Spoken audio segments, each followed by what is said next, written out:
জিনিস, সাধু সঙ্গ মানুষের জীবনকে পাল্টে দেয়। আপনারা জানেন এই নারদ মুনি কে ছিল? নারদ মুনি কি হয়েছে? বিনা বাজিয়ে সর্বদা কি নারায়ণ নারায়ণ। পৃথিবীর শ্রেষ্ঠ ভক্ত নারদ মুনি। বলছে কে সব থেকে ভালো বৈষ্ণব? আরে সব সময় যে কি হরিনাম করেন। আরে যারে দেখি মুখে আইসে কৃষ্ণ নাম, সেই জানিবে কি বৈষ্ণব প্রধান। নারায়ণ সর্বক্ষণ নারদ মুনি নারায়ণ নারায়ণ হরি হরি হরি, মানে যে সারাক্ষণ হরিনাম করে আর যাকে দেখে হরিকে স্মরণ হয়, সেই নারদ মুনি কিন্তু বিগত জীবনে, তার আগের জীবনে নারদ মুনি ছিলেন না, তিনি ছিলেন দাসী পুত্র। তাহলে কি করে নারদ মুনি হলেন? তারও আগের জীবনে তিনি উপবরহান নামক গন্ধর্ব ছিলেন। যখন তাকে ভগবানকে সন্তুষ্ট করবার জন্য সে গন্ধর্বরা কি গান আর নৃত্য করতে ভালোবাসে, কিন্তু তাকে যখন নৃত্য করে সকলকে আনন্দ বিধানের জন্য গান করতে বলা হয়েছে, তখন তিনি ভগবানকে কেন্দ্র করে যে গান হয়, আসলে সেই গানটা কিন্তু ভজন, সেই ভজনটা হচ্ছে চিন্ময়। দেখবেন একই হরিনাম বছর বছর চলে আসছে, একই গুরু বন্দনা, শ্রী গুরু চরণ পদ্ম, যবে থেকে ভক্তি বিনোদ ঠাকুর লিখেছেন তো তবে থেকে চলে আসছে, কিন্তু আমাদের শুনতে আরো ভালো লাগে, প্রত্যেকদিন ভালো লাগে, তাই না?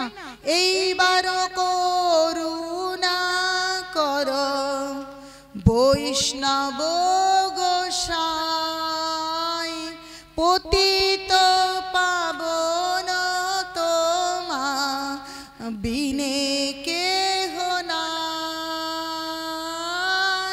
পতিত পাবন তোমা বিনে কেহ নাই। এ আমরা প্রায় দিন শুনছি, প্রতিদিন শুনছি, কিন্তু আমাদের কেন অরুচি আসে না? এই হরিনাম প্রত্যেক দিন হয়, কেন আমাদের অরুচি আসে না?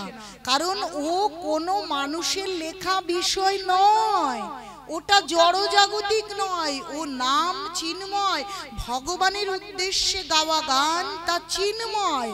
কিন্তু জড়জাগতিক কোনো সিনেমার গান, কোনো হিট গান, পপ গান কিছুদিন চলবে, কিছুদিন কি চলবে, টুনিরমা টুনি আমায় দেখা দিল না, কিসব হয় না, উড়ি কি চলবে ওমা, তারপরে কালের গভীরে হারিয়ে গেছে, আর কেউ শোনে না।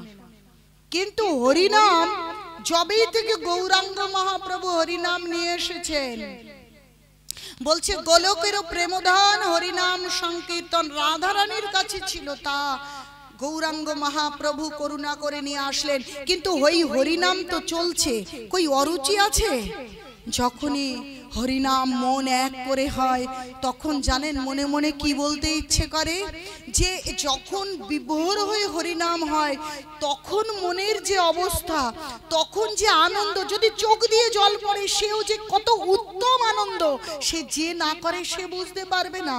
তাই ভগবানের কাছে আমার বলতে ইচ্ছে হয় না, আমি সব সময় বলি যেন ওই যে স্থিতি, ওই হরিনামের ওই আনন্দময় স্থিতি থেকে যেন কখনো বাইরে যেতে না হয়, এই কৃপা যেন আমার প্রতি হয়। তাহলে ওই নাম কি নাম? যে শুনছি শুনছি শুনছি, কিন্তু যত শুনছি আর যত গাইছি ততই যেন আনন্দে কি, দেখবেন যখন বালি একদম উত্তপ্ত, তখন যদি ধান দেওয়া যায় কি হয়, খড়খড় খড়খড় করে কি হয়, খই ফুটছে, সে কি স্থির থাকছে?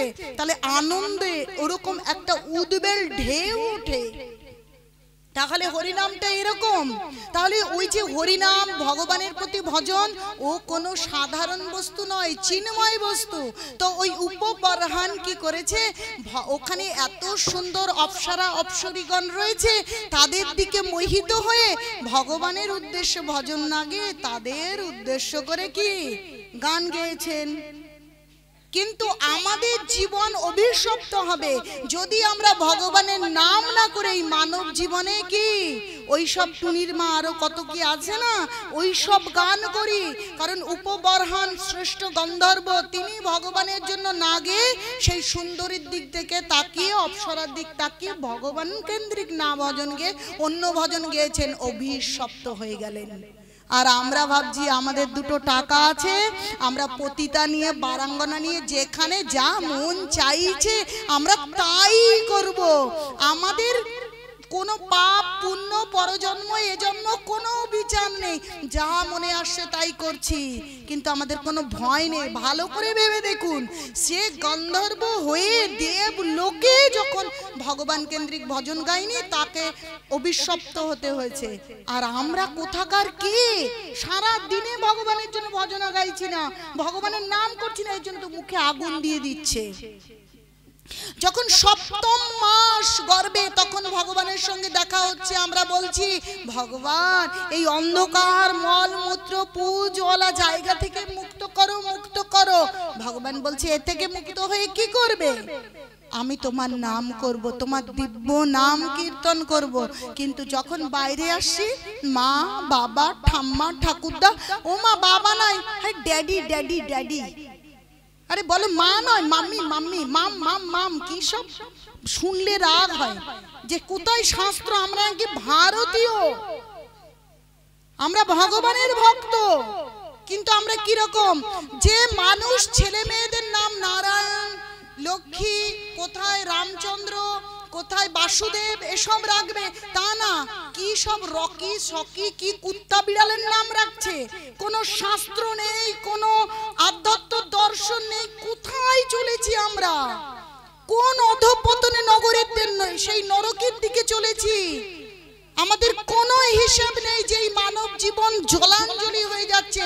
সেই ছেলে মেয়েকে শেখাচ্ছে বাবা মা বলো, ঠাম্মা বলো, ঠাকুরদা বলো, এ গান শেখো ও গান শেখো, এসব শেখাচ্ছি, কিন্তু শেখাচ্ছে না হরে কৃষ্ণ কৃষ্ণ কৃষ্ণ হরে হরে, হরে রাম রাম রাম হরে হরে, শেখাচ্ছে না আমাদেরকে। তাই আমরা ধার্মিক হতে পারছি না। তাই সারা দিন যখন চলে যাচ্ছে, দিন যাচ্ছে, সপ্তাহ যাচ্ছে, মাস যাচ্ছে, বৎসর যাচ্ছে, হরিনাম করছি না। তাই যখন মৃত্যু হচ্ছে দে মুখ পুড়িয়ে, মুখে আগুন দিতে হচ্ছে। কেন মুখে আগুন দিতে হচ্ছে? মুখ পুড়িয়ে দে। যে মুখে কথা দিয়েছিল কি এই জীবন পেলে আমি ভগবানের নাম করব, কিন্তু এই জীবন পেলাম, চক্ষু পেলাম, কান পেলাম, মুখ পেলাম, ভগবানের মতন দেখতে হলাম, দ্বিভুজ মুরলী মনোহর শ্যাম সুন্দর, দেখুন, কিন্তু পেয়ে কখনো হরিনাম করছি না। যদি আমরা যাওয়ার পথে বলি হরে কৃষ্ণ, কারণ উল্টে, হ্যাঁ হ্যাঁ মানে আমি যে হরে কৃষ্ণ বললে উল্টে হরে কৃষ্ণ বলতে হবে, সেই হরে কৃষ্ণ বলে না। তাহলে ভাবতে পারছেন যে আমাদের জীবন কোথায় এসেছে, আমরা কোথায় যাব? আরে আজকে যে মরে যাব না, আজকে যে আমি নহাটা থেকে মেদে বাজারে যেতে পারবো এর কি গ্যারান্টি আছে? মেদে বাজারে রাস্তায় আমি মরে যাব না? মরে গিয়েই যে আমাকে যমদূত, মরে যাওয়ার আগেই যমদূত এসে উপস্থিত হবে, অজামিল মৃত্যু শয্যায় যমদূত এসে হাজির হয়েছে। ভয়ে কি হয় আমাদের? কি মলমূত্র ত্যাগ হয়ে যায়, কারণ যমদূতেরা অলরেডি এসে যায়, তাদেরকে দেখে আমরা এত ভয় পাই, তাই ওর আমাদের মলমূত্র ত্যাগ হয়ে যায়। তাহলে আমরা চিন্তা করছি না যে আমাদের কি দশা হবে, যে আমাদের হরিনাম করতে হবে। তাই লজ্জায় ঘৃণায় ওই মুখ পুড়িয়ে দিচ্ছে। কেন?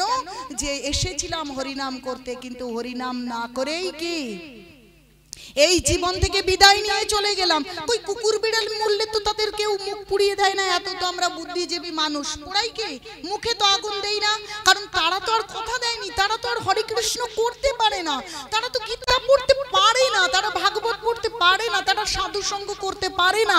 আমরা করতে পারি, আমরা কথা দিয়েছি, কিন্তু আমরা যখন সেটা করলাম না তখন মুখটাকে পুড়িয়ে দিচ্ছে। যা মুখ পোড়া হনুমান, যেখানে ছিলি সেখানে চলে যা। এটা করছি আমরা। তাই ওই উপবর্হান কি হয়েছে? দাসী পুত্র হয়েছে।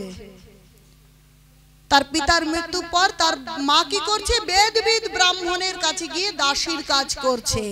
কিন্তু তিনি একটা ভুল করেছিলেন, কিন্তু দাসী পুত্র হয়েও সেই বেদবিদ ব্রাহ্মণের কাছে সমস্ত ভক্ত বৈষ্ণব যারা অনেক বড় ধার্মিক ঋষিগণ মুনিগণ কি করছে, চাতুর্মাস ব্রত যখন হয় তখন উন্নত যারা ধার্মিক ঋষি মুনি তারা কি করে, এক জায়গা থেকে অন্য জায়গায় যায় না। তখন তারা ক্ষৌর কর্ম করে না, তারা অনেক আহার করে না, দিনে একবার অবিশ্বান্ন আহার করে, তাই তারা বাইরে ঘোরাঘুরি করে না। ওই বেদবিদ ব্রাহ্মণের কাছে ঋষি মুনিরা এসে সুন্দর ওখানে 4 মাস রয়েছেন, ওখানে স্থাপন, ওখানে তাদের স্থায়ীভাবে থাকলে তাদের কোনো কিছু সমস্যা হচ্ছে না। তো ওখানে যখন ওই মুনি ঋষিগণ রয়েছে তখন দাসীপুত্র কি হয়েছে, মা ওই বাড়ির কাজ করে, সমস্ত কাজকর্ম করে, আর দাসীপুত্র ওই নারদ মুনি কি হয়েছে, শান্ত স্থির। কারণ বিগত জীবন তার ভালো ছিল, ভুলের কারণে তিনি অভিশপ্ত হয়েছে, শান্ত হয়ে বসে কি করে, ওই যে ভক্ত বৈষ্ণব মুনি ঋষিরা যা বলে শান্ত হয়ে সেটা করে দেয়। যখন দেখেছি ছেলেটা খুব শান্ত, দেখবেন যে একটু কাজ করে দেয় তাকেই সবাই বলবে এই এটা করে দে তো, ওটা একটু এনে দে তো, এই একটু জল এনে দে। আর যে ছেলেটা কাজ করে না তাকে 1 দিন বলবে, 2 দিন বলবে, 4 দিন বলবে, দেখবে ডাহা ফাঁকিবাজ, এ অভদ্র, এর সভ্য নয়, এর সেবা দেওয়ার ইচ্ছে নেই, তখন তার দিক কিন্তু আর ফিরেও তাকায় না। যে ছেলেটা করে সব সময় তাকে ডাকে। তো ওই নারদ মুনি এত স্থির শান্ত, তো ওকে যা বলে ও তাই করে দেয়। তাই ওকে মুনিরা যেভাবে বলে ও সেইভাবে করে, আর মাথাটা নিচু করে ওদের পায়ের কাছে বসে থাকে। ওরা যখন হরিনাম করে তখন সে হরিনাম শ্রবণ করে, ওরা যখন ভাগবত কথা বলে তখন ছোট্ট নারদ মুনি শান্ত, তখন তো নারদ নয় দাসীপুত্র, সে শান্ত হয়ে শ্রবণ করে।